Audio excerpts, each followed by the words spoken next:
Hello. Okay, तो चलिए आज का हमारा नेक्स्ट सेशन है दैट इज़ हेलमिंथस डिसीज। कौन सा, लास्ट टाइम हमने एस्केरिस को कंप्लीट कर लिया था, तो आज हम देख रहे हैं next disease that is elephantiasis के बारे में। एक मिनट चौक लेती हूँ। एलिफेंटाइसिस, तो लास्ट टाइम हमने हेलमिंथस डिसीज स्टार्ट किए थे।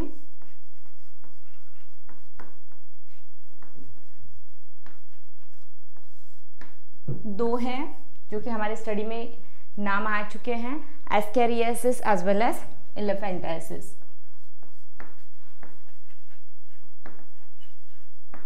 एज वेल एज एलिफेंटाइसिस, ठीक है। ये दो नाम आ चुके हैं और इसमें से एक को हमने कंप्लीट किया है लास्ट टाइम, लास्ट सेशन में, ठीक है। तो चलिए, एस्केरियासिस का कॉजेटिव एजेंट कौन सा है?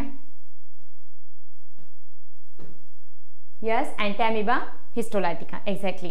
कितने होस्ट रिक्वायर्ड है इसके लिए? दो या एक?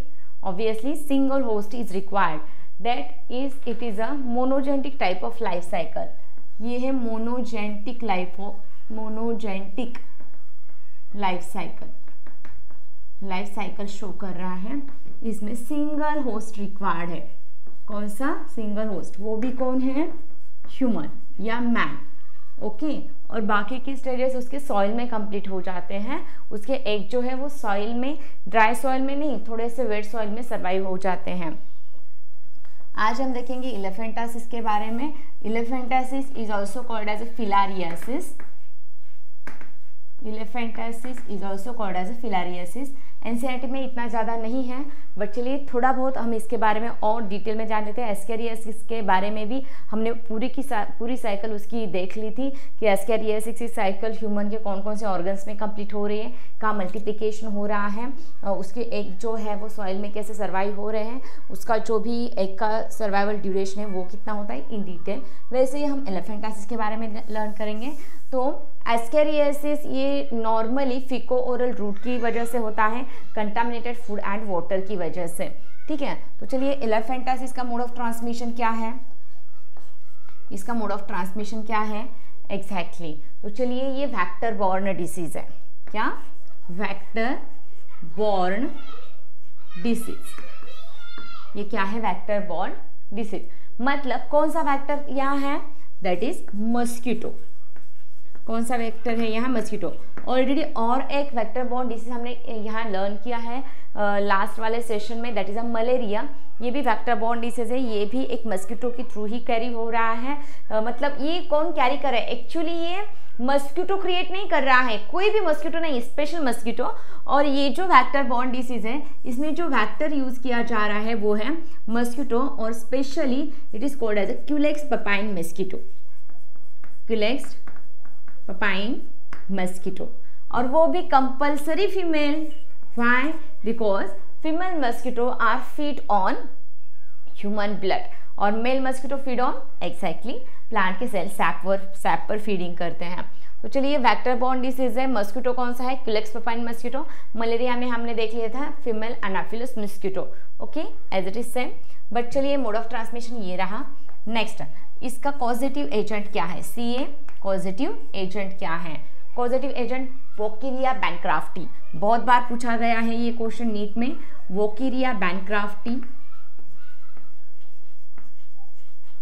Is a causative agent of filariasis और एलिफेंटासिस। नेक्स्ट, इसका और एक दिया है वोकेरिया ब्रिगिया मलाई एंड ब्रुगिया तिवारी, ठीक है। ये नाम एनसीईआरटी में दिया है, वोकेरिया बैनक्राफ्टी एज वेल एज वोकेरिया बैनक्राफ्टी, ब्रुगिया मलाई एंड ब्रुगिया तिवारी, ठीक है। तो चलिए, ये दोनों भी वेक्टर एज ये दोनों भी पॉजिटिव एजेंट्स हैं, जो कि एक टाइप का वर्म है, दैट इज राउंड वर्म। ये कौन सा वर्म है? Round worm. What is mean bye helminths? इसके बारे में मैंने आपको बताया है, ये वर्म वाले डिसीजेस है। फिलारियासिस भी राउंड वर्म है, ये भी राउंड वर्म का ही एग्जाम्पल है। Mode of transmission positive agent. Next, इसकी जो साइकिल है, इसकी जो लाइफ साइकिल है, वो लाइफ साइकिल 2 होस्ट के अंडर कंप्लीट हो जाती है। 2 host that is primary host and secondary host. Primary host that is human, that is man, ये उसका प्राइमरी होस्ट है, एंड मस्किटो ये उसका सेकेंडरी होस्ट है। मस्किटो क्या है, उसका सेकेंडरी होस्ट। ठीक है, नेक्स्ट, अब ये दो होस्ट रिक्वायर्ड है तो it is called as a digenetic, it is called as digenetic. ये पूछा जाता है किसके लिए सिंगल होस्ट रिक्वायर्ड है, किसके लिए टू होस्ट रिक्वायर्ड है, डाइजेंटिक लाइफ साइकिल है। देन प्राइमरी होस्ट में 4th and 5th stage complete होती है। ये तो इतना डिटेल पूछा नहीं जा रहा है, बट चलिए आपको पता होना चाहिए कि वोकेरिया बैनक्राफ्टी की भी 5 स्टेजेस है लाइफ साइकिल में, 1 2 3 4 5। 4th and 5th stage human के लिम्फ नोड में कंप्लीट होती है, और 1 2 एंड 3rd स्टेज जो होती है वो मस्किटो के स्टमक के, मस्किटो के बॉडी में कंप्लीट होती है, जैसे इंटेस्टाइनल ट्रैक्ट के अंदर। नेक्स्ट, मैन में सेक्सुअल रिप्रोडक्शन कंप्लीट होता है। Sexual reproduction of Wuchereria bancrofti occurs inside the human, और मस्किटो के बॉडी में होता है asexual reproduction.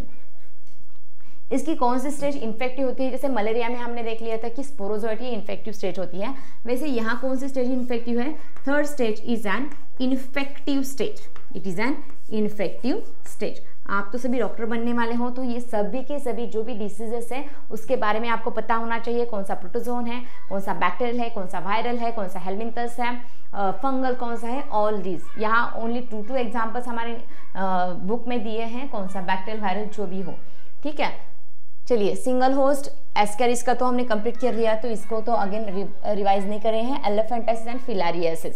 Filarial worm, round worms are also called as a filarial worm, इसको फिलारियल वर्म भी कहा जाता है क्योंकि एलिफेंटासिस को क्रिएट किया। What is mean by elephantiasis, elephant like ये दिखता है क्या पूरा का पूरा ह्यूमन डिसीज के बाद, नो। तो यहाँ special organ that is a upper lower limb, lower leg, limbs मतलब may be fore limb and hand limb दोनों भी हो सकते हैं। Fore limb and hand limb का जो भी लोअर पार्ट होता है वो ज़्यादा स्वेल हो जाता है, और इसमें जनरली लिम्फेटिक नोड पर ये जो वर्म्स है वो अटैक कर रहे हैं, जो फिलारिया है वो डायरेक्टली हमारे लिम्फ नोड पर अटैक कर रहे हैं, तो इट इज कॉल्ड एज, ये एक्चुअली लिम्फ नोड के रिलेटेड डिसीज है। ये लिम्फ नोड को डिसीज क्रिएट करता है, कहाँ, लिम्फ नोड में। What is mean bye lymph node, yes आपने ये 11th में इन डिटेल देख लिया है कि लिम्फेटिक टिश्यूज होते हैं, लिम्फेटिक सिस्टम जो होती है उसमें लिम्फ एज अ लिक्विड जो कि फ्लो हो रहा है यूनिडायरेक्शनल वे से, एक एंड ब्लिंक होता है, और लिम्फ नोड मतलब जहां वो लिम्फ तैयार हो जाता है नेक, आर्मपिट एंड ग्रोइन रीजन में। मैंने आपको बताया था क्लास 11th में सर्कुलेटरी सिस्टम के अंदर, तो ये लिम्फ नोड में स्वेलिंग आ जाती है, इसका मतलब यहाँ ये आप कह सकते हो कि चलिए आपको इसके कुछ सिम्टम्स दिखाई दे रहे हैं। Lymph nodes become swell during the filariasis या एलिफेंटासिस। तो चलिए ये सबसे ज़्यादा इंपॉर्टेंट है। लाइफ साइकिल में 2 होस्ट रिक्वायर्ड है, digenetics life cycle, primary secondary. Primary human होती है, सेक्सुअल रिप्रोडक्शन उसके बॉडी में कंप्लीट होता है, यहाँ 4th एंड 5th स्टेज होती है। सेकेंडरी स्टेज जो है वो मस्किटो के बॉडी के अंदर कंप्लीट होती है, यहाँ 3 स्टेजेस है, पहले वाले 1 2 and 3। 3rd stage becomes infective और उसके बॉडी में असेक्सुअल रिप्रोडक्शन फॉलो होता है। ठीक है, तो this is the main questions जो पूछे जा रहे हैं यहाँ एलिफेंटासिस में, ये वाले। यहाँ ये डिसीज मोस्टली कौन से ऑर्गन पर इफेक्ट क्रिएट कर रहा है, लिम्फ नोड पर इफेक्ट क्रिएट कर रहा है, लिम्फ नोड स्वेल हो रहे हैं। तो चलिए इसकी कुछ सिग्निफिकेंस है। ये इनक्यूरेबल डिसीज है, सबसे इम्पोर्टेंट इट इज एन, ये एक बार हो चुका, तो चलिए अगर ये इसके प्रीवियस सिम्टम्स आपको अगर पता चल रहे हैं तो इसको इजीली क्योर किया जा सकता है। ठीक है, इजीली क्योर किया जा सकता है, बट मतलब यस आपको समझ में आ रहा है कि चलिए जहाँ भी ये मस्किटो बाइट हो चुका है, सपोज इस मस्किटो के बॉडी में अगर 3rd स्टेज में ये आ चुका है और 3rd स्टेज में ये वाला मस्किटो हमारी स्किन पर बाइट कर चुका है, तो वो 3rd स्टेज हमारे बॉडी के लिम्फ नोड में अंदर घुसेगी और वो होती है एलिफेंटासिस की इन्फेक्टिव स्टेज। ठीक है, अब उस इन्फेक्टिव स्टेज का जो भी सेक्सुअल रिप्रोडक्शन है वो ह्यूमन के बॉडी में कंप्लीट होता है, लिम्फ नोड में। 4th एंड 5th स्टेज में वो कन्वर्ट हो जाता है। और यहाँ अगर वो आपको समझ में नहीं आ रहा है कि यस आपको कुछ हुआ है, बट चलिए ये इनिशियल सिम्टम होते हैं, आप डॉक्टर को दिखा सकते हो। चलिए वो जो बाइट किया हुआ रीजन है वो ज़्यादा स्वेल, तो होता ही है, ज़्यादा मतलब थोड़ा स्वेल होता है in case of mosquito biting, but इस केस में वो region slight redness, swelling continuously आपको दिखाई देता है, प्लस वो जो स्किन होती है वो थोड़ी सी जाड़ी नज़र आती है, थिक नज़र आती है एज कंपेरेटिवली अदर स्किन्स। ठीक है, तो अगर इस मस्किटो बाइटिंग स्किन आपको बहुत ही थिक दिख रहे तो ये आप डॉक्टर को दिखा सकते हो कि यस क्या हो रहा है आपके बॉडी में। ठीक है, तो चलिए थिक स्किन मस्किटो बाइटिंग के बाद ये स्किन अगर ज़्यादा थिक दिखाई दे रही है तो ये एक्चुअली फर्स्ट सिम्टम है इलेफेंटाइसिस का। इनिशियल डायग्नोसिस अगर इसका हो चुका है तो चलिए डॉक्टर इसके लिए स्पेशल ट्रीटमेंट भी फॉलो करवाते हैं। ये तो बहुत दिन से आपको पता नहीं चल रहा है तो ये जब भी आपके लिम्फ नोड में फास्टली मल्टीप्लाई हो चुके होंगे तब इसको क्योर करना आसान नहीं है। बट इनिशियल सिम्टम्स अगर डॉक्टर को पता चल गए हैं या आपको भी पता चल गए हैं तो आप डॉक्टर को दिखा सकते हो और उसके अगेंस्ट आप जो भी मेडिसिन है, ट्रीटमेंट है वो ले सकते हो। तो चलिए नेक्स्ट है हमारी ट्रीटमेंट। तो ट्रीटमेंट में DEC डाइइथिलीन क्लोराम डाइइथिलीन कार्बामाइन, डाइइथिलीन कार्बामाइन, ठीक है। DEC ये जनरली जो केमिकल होता है इसके डोसेस होते हैं डेली 2 डोज, 100 mg का डोज होता है।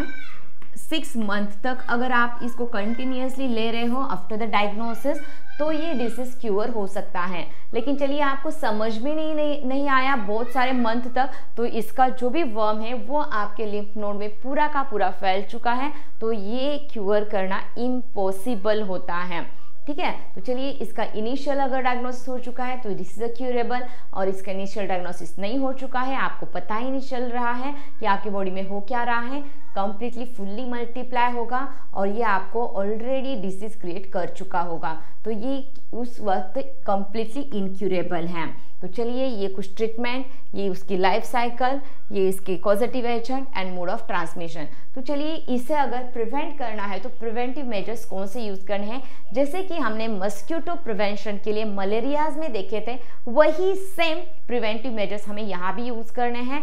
फॉर एग्जाम्पल मस्क्यूटो न हो इसके लिए आपके घर के आसपास स्टैग्नेंट वाटर है तो वो स्टैग्नेंट वाटर आपको अवॉइड करना है। चलिए डिब्बे में, घर के आसपास डिब्बे में, झाड़ी में बहुत सारे मस्किटोस हो रहे हैं तो मस्कुलर रिपेल करने के लिए आपको कुछ स्पेशल इंसेक्टिसाइड स्प्रे करने होते हैं, वो स्प्रे कर सकते हो। DDT पाउडर, BHC पाउडर्स आप यहाँ यूज़ कर सकते हो जो कि मलेरिया में देखे थे वही सेम, ज़्यादा सिंपल। और चलिए घर में मस्किटो न हो इसके लिए मस्किटो कॉइल्स यूज़ कर सकते हो, मस्किटो वाला लिक्विड यूज़ कर सकते हो। जो भी मस्किटो न हो इसके लिए जो भी प्रिवेंटिव मेजर्स आपको लगे या जो भी प्रिवेंटिव मेजर्स होते हैं वो सब के सब आप अप्लाई कर सकते हो सिंपल वे। ठीक है, तो चलिए this is about the elephantiasis. Elephant like ज़्यादा स्वेलिंग आपको नजर आ रही है, हो रही है तो वो डिसीज होगा इलेफेंटाइसिस। ठीक है, अब ये कौन कौन से रीजन में होता है, लोअर लिम्ब, हैंड हो या लेग्स हो। नेक्स्ट ग्रोइन रीजन में भी होता है, that is a male and female sexual reproductive part. Breast को भी ये कैंसर क्रिएट हो सकता है, breast, groin and lower limbs. कौन कौन से पार्ट्स पर ये इफेक्ट करता है, लोअर लिम्ब पर इफेक्ट क्रिएट करेगा।